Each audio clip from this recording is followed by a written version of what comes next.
Okay, all right. Testing 1, 2, 3. This is Stephen Jones. This is Let's Get Real, Scripture Central podcast. And a year and a half ago, I came into my job as a seminary teacher.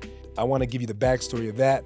And also, we haven't taken the time to give you the backstory of what this show is all about. So that's what we're going to do here today. Let me just rewind a little bit farther back.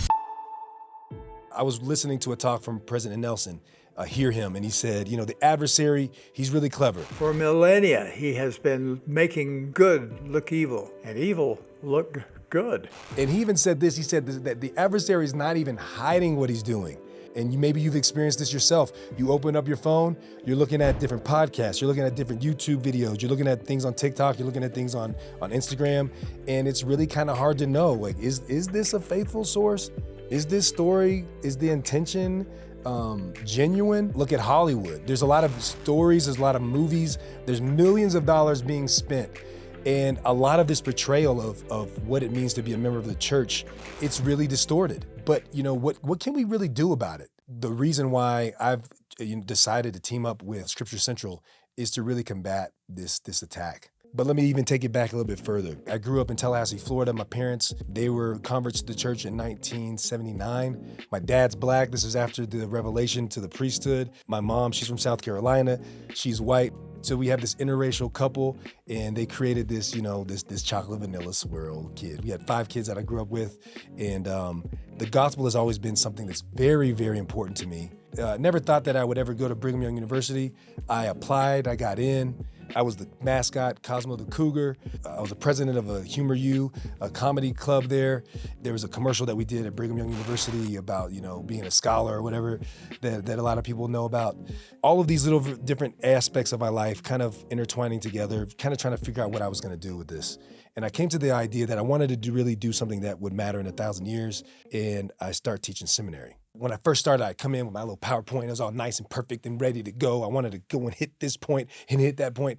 And I remember back in 2020, COVID hit, and it just really caused me to slow down.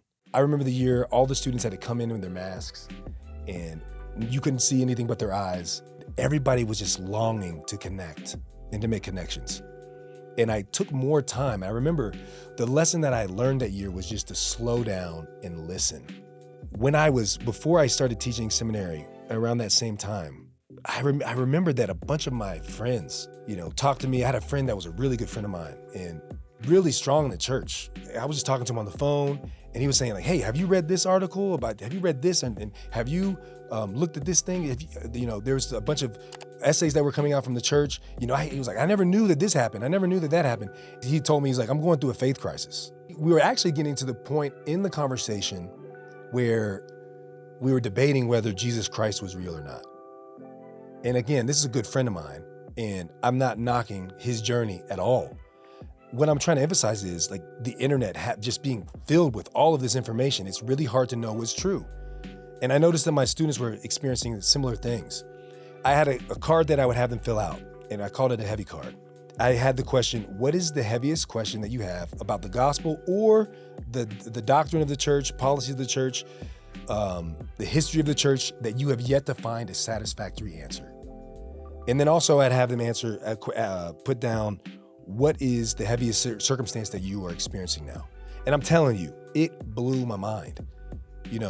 So many students that you would think, oh, they come to class and they don't care. It's not that they didn't care. They were struggling. They had questions that they had. What we would try to do is we would take those questions in a little bit at a time. We would, I'd ask myself, what is the doctrine behind that question? What is the question behind the question?